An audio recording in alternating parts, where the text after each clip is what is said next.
Bonjour les amis, alors aujourd'hui je vous fais une rapide vidéo pour vous montrer la manière dont je suis en train de rénover le pare-brise de mon hors-bord. Donc j'ai rentré il y a quelques jours un bateau et quand j'aurai des choses intéressantes à faire sur ce bateau, je les publierai sur YouTube. Voilà. Donc là moi le pare-brise il est complètement terni. Eh bien je rénove ce pare-brise qui est sûrement, je sais pas ce que c'est comme matière, si c'est du plexi, du PVC.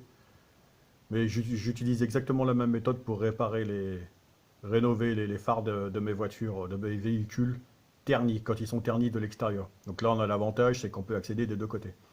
Donc moi, j'utilise tout simplement du polish rénovateur.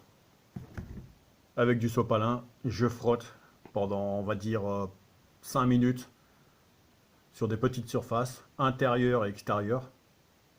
Une fois que c'est sec, j'essuie tout simplement avec une serviette. Et là, sur la vidéo, vous pouvez quand même voir la différence. Alors, ça ramènera pas à neuf, mais c'est difficile de voir sur la vidéo, mais c'est quand même assez convaincant. Donc à droite, vous voyez bien la partie retapée, et puis à gauche, toute la partie ternie. Donc là, maintenant, je vais le terminer.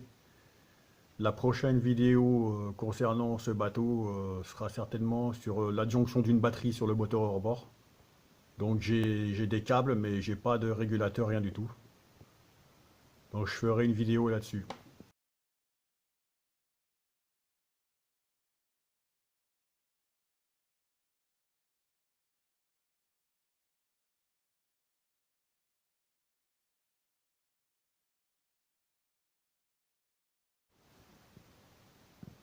Alors quand je démarrais le moteur, il démarrait plutôt au quart de tour, pas de problème.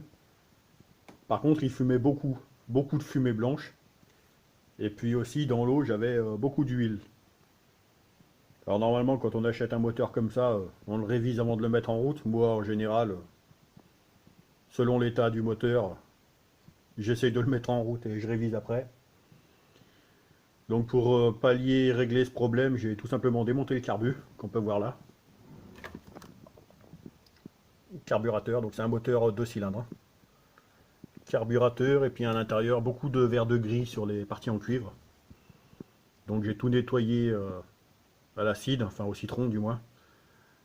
Nettoyé, essuyé, soufflé. Mais il y avait aussi, je pense, un problème de réglage de richesse.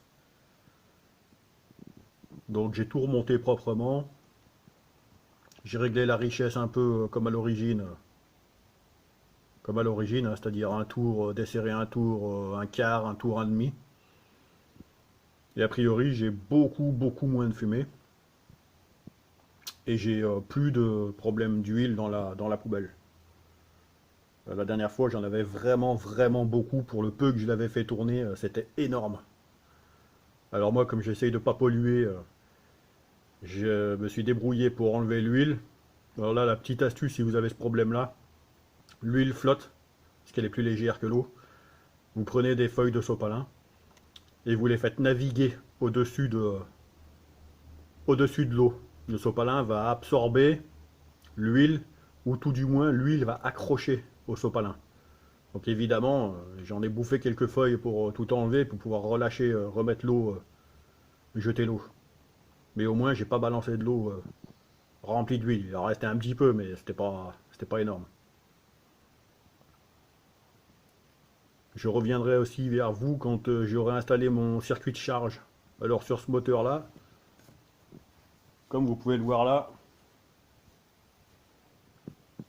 j'ai déjà une connectique ici, avec trois fils jaunes, je crois. Je pense que ça doit être les trois phases. Et j'ai reçu le régulateur. Mais ça sera objet dans une autre vidéo. Allez, ciao.